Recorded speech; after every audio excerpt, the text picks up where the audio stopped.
whether you're a new viewer or a returning subscriber, I gotta thank all of y'all for clicking on this video. It's greatly appreciated. It's Choco here, and today we'll be discussing lesson 2 of the series, Growing Up, Answers Young Ones Need, in which I'll be covering the question, how can you and I deal with criticism? So now I'll sit back and deliver the reason why you're still watching this video, which is lesson 2, how can I and you deal with criticism? Okay, so first things first, we hear the term criticism quite often, but what is it really defined as? Well, Mr. Google helped me to understand that the real definition of criticism is the expression of disapproval of someone or something on the basis of perceived faults or mistakes, or in other words, simplistic words, an opinion given about something or someone, specifically a negative opinion. Well, when it comes to negative opinions, whether it be from close friends or absolute strangers, we've all likely experienced them. I know for a fact I have. However, I'm sure it's an entirely different story when it comes to receiving criticism from our own parents, right? While on the subject of receiving criticism from parents, does it seem as though nothing you do is ever good enough? Do you even feel that your every move is being examined under a microscope and that you're always being watched and constantly critiqued, but you never pass inspection? True, commands and criticism may get on your nerves, but consider the alternative. If we never received any counsel or discipline, wouldn't we wonder at some point if our parents really cared about us? And I know from experience that it is definitely very easy to think in that way. So really, discipline, which in this case is a better synonym for what we would say is criticism, is evidence of our parents' concern and love for us. Therefore, the natural response in this case would be that we should be grateful then that our parents care enough about us to set us straight. Because at the end of the day, we as young ones are still, for starters, young, but more importantly, relatively inexperienced. So at some point, correction is evidently needed. Of course, at this point, you might say, but such criticism still hurts.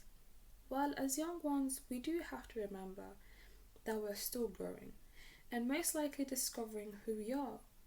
So our personality is still in its developing stages.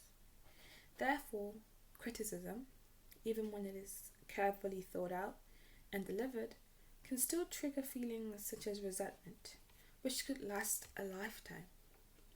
However, this reaction is understandable because the value we place on ourselves can easily be influenced by what others say about us. And in this case, your parents' opinion in particular can greatly affect your sense of self-worth. So when your parents correct you or complain about the way you do certain things, it can certainly be devastating. So now the question is, what if your parents seem to have a lot to say when you do something wrong, but little to say when you do something right? Should you just assume that you're a total failure? Not at all. It's far from that. And I'll now explain why. Okay, so the first thing we have to do is look behind the criticism. What I mean by that is that sometimes parents might seem overly critical, not because of any particular failing on your part, but simply because they're in a bad mood. Does that sound familiar to you? Well, the same way that we may sometimes take out our bad mood on them, they could also do the same to us. And it's important that we understand that and try to look over their faults the same way that they do that to us. Because dwelling on such injustice, which you might deem as unfair criticism, will only make you more upset. So what can you do then? Well, in just a second, I'll talk you through a few steps that will help you not only deal with the criticism, but also confront it in a responsible and fair manner that will help you to learn positively from it.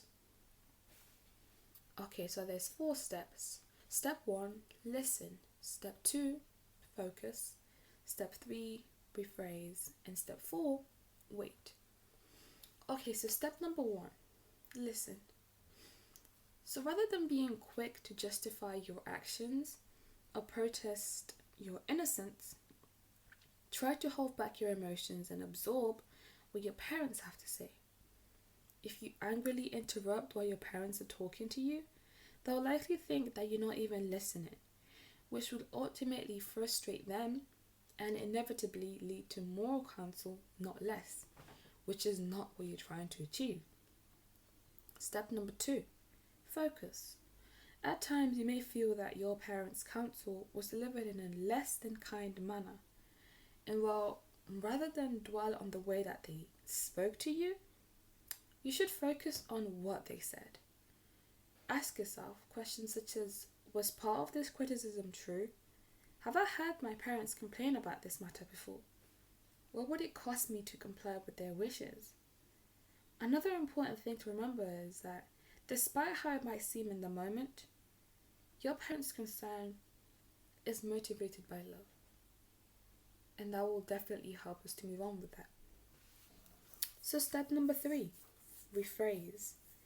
If you rephrase your parents' counsel and repeat it back to them in a respectful manner, you reassure them that you heard what they said. And when you acknowledge your parents' concerns in this way, the tension is more likely to ease, which is exactly what we're aiming for. And last but not least, step number 4, wait. Save any justification that you may have until you've completed your parents' wishes or tasks. Once your parents see that you were really listening to them, they'll be far more inclined to listen to you. And that way, the two-way communication continues to be open and to be calm, which is what you're looking for. Okay, so at this point, you may be wondering, why is all of this even worth the effort? Well, let's face it, criticism is a part of life. You already have to cope with it from your own parents, teachers, and even your friends sometimes. In the future though, you will no doubt have employers as well as many others to deal with. Therefore, now is the time to learn how to handle criticism at home, as that will help you to become a progressive student, a valued employee, and a more confident person in general.